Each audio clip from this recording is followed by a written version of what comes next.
Now, in order to see how we can use an index to speed up a join, let's think about how a join actually works. Throughout the semester, I've been talking about them as though they're a nested loop, where you iterate over all the rows in one table, and for each of those, iterate all the rows in the other table, like a cross product. And that is actually the most basic kind of join. It's called a nested loop join. There are other kinds of joins, like merge joins and hash joins, but they require certain conditions about the tables or the query in order to be able to use them. So we're not really going to look at them much because nested joins are by far the most common, and they're also the most versatile. They don't require any special conditions. You can always do them. But they're not always going to require two full nested loops. With the right index, we can convert one of those loops to a tree lookup instead of a loop over all of the rows. So let's look at a little concrete example in order to evaluate the cost of a nested loop join. I have games natural join events from the chess database, but I'm abbreviating to just G and E. And also to make things simpler, instead of EID or actual column names, let's just say the column they have in common is called K. So a natural join is going to be looking for the rows where their K values match. So the algorithm for this just looks like this. For every row in G, for every row in E, if the K values match, then add that pair of rows, one from games, one from events, to the output. The algorithmic cost of this is, I have this size notation here, so just size of games times size of events, where size just means number of rows. But as we know, when we're dealing with a database and vast quantities of information, the actual performance is more closely tied to the I/O operations. How many times do we have to go to disk? So it depends on the size of memory, the number of things that fit into pages, and so forth. So let's look at this not in terms of algorithmic cost, but in terms of I/O cost. And to simulate memory being much smaller than the disk, let's say that memory can only hold 2 pages at a time. So if we're going to compare every row of G to every row of E, we'll need to hold 1 page from G and 1 page from E in memory at all times. And I've got the tables here broken down into rows and pages. So each group of 3, these slightly differently shaded regions, each of those is a page. So let's say that 3 rows can fit into 1 page.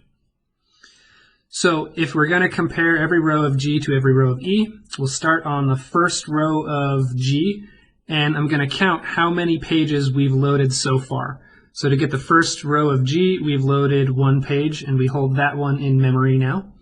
And we load the first page of E. So memory is full, and we have loaded 2 total pages. Once we've loaded that first page out of E, though, we can then compare the first row of G to the second and third rows of E, since they're within the same page. But if we want to compare to the 4th row, we have to load the next page out of E. And this one is no longer held in memory. We had to evict it since memory can only hold 2 pages at once. So we're holding this one and this one. But we have loaded 3 pages total at this point. We can now go on and compare to the 4th and 5th rows in E since they're in the same page. And this would continue until we've compared the first row of G to every row in E. And it requires loading every page in E. And our total page count is now up to 5. So if we want to now compare the second row of G to every row of E, we don't have to load another page to get that second row, since this page is still currently held in memory. But we do have to reload the first page of E, since it was previously evicted. And that's just because memory can only hold 2 pages at once. It's not big enough. So this is kind of like when your program thrashes in the cache. If you load a cache line, you might have to evict it before you're done doing everything you needed to do with it, just because the size of the data you're operating on is bigger than the size of the cache. Same sort of idea here. So we're going to have to load all of these pages again for the second row of G. And since we're loading them in that order, we're going to have to load them all again for the third row of G, and it turns out every row of G. So we will end up with this.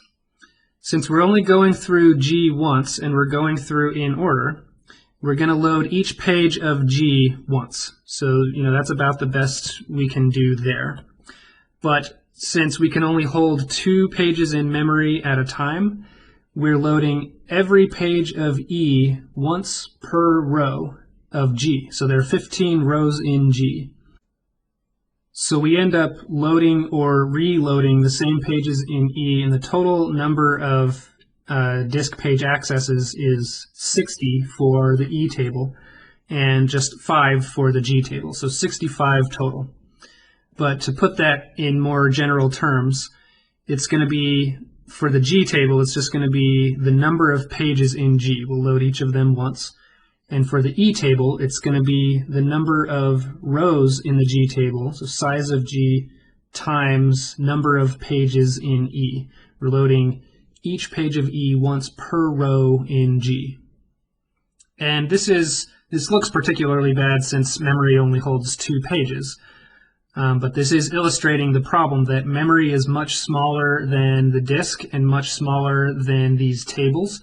And you are potentially going to have to load pages from some of these tables more than once.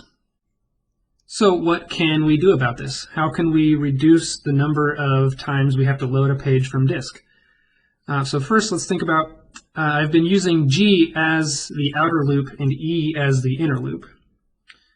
So that looks like this on the top. What if I just swapped those and did for each row in E compared to each row in G? So just make E the outer loop. Does that make a difference? Computationally, no. It's still comparing the same number of rows. X times Y is equal to Y times X. Functionally, no, it doesn't make a difference. It's going to return the same result. But in terms of performance, will it somehow reduce the number of pages loaded?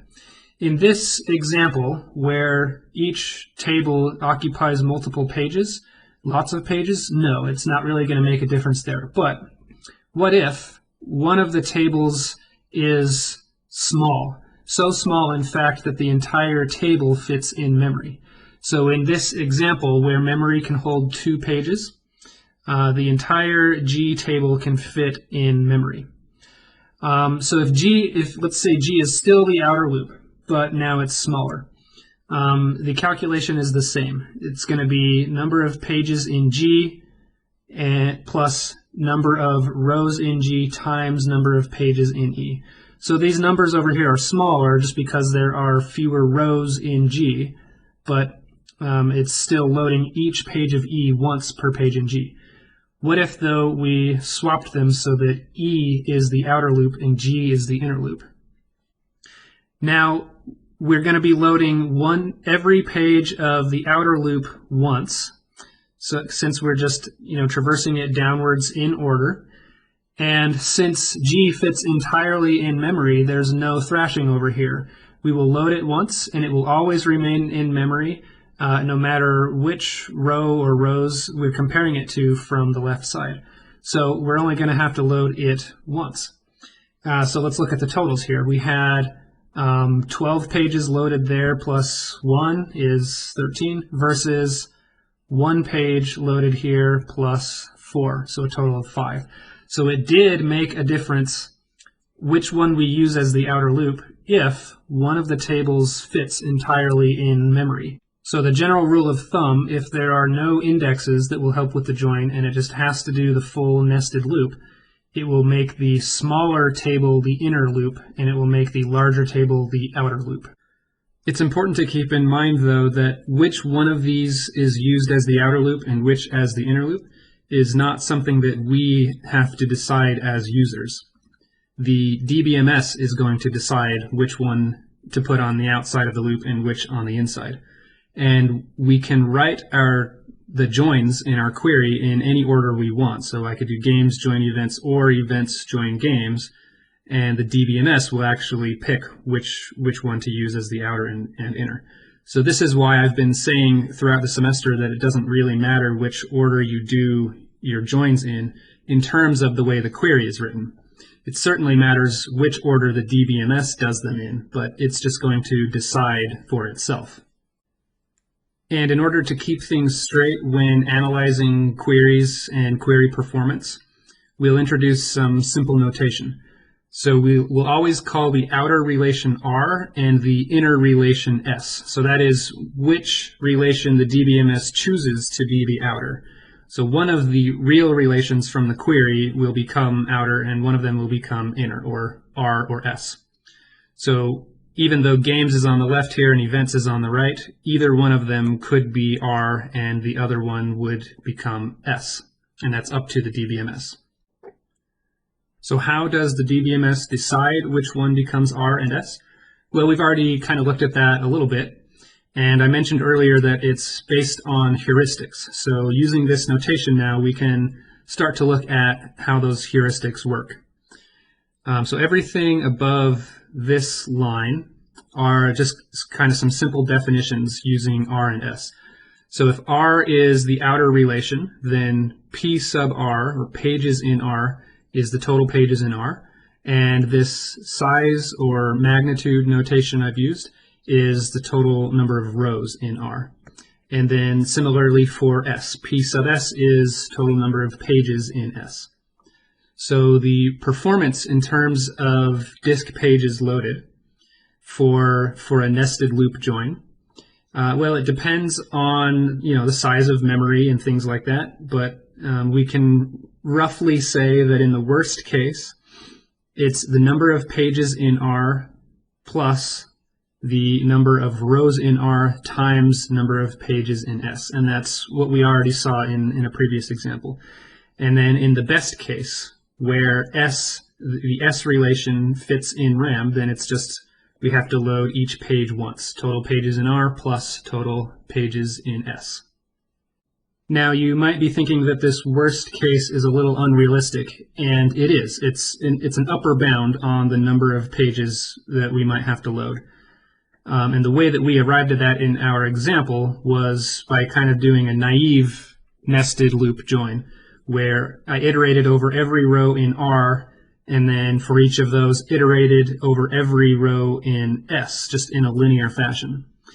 And there are smarter ways to do it, and a DBMS will do these smarter ways, where it can automatically reorder the loops so that instead of iterating over the full inner relation for every row of the outer relation, it will kind of do it in little chunks. And this is just called tiling. If you've taken CS 4400 or maybe even 3810, you've probably seen something like this, where you can reorder the computation into little blocks and get more reuse out of cache lines. The DBMS can do something like that in order to get more reuse out of disk pages. But still, this is useful. This is an upper bound on the number of pages we might have to load, and we might start to approach it in the worst cases.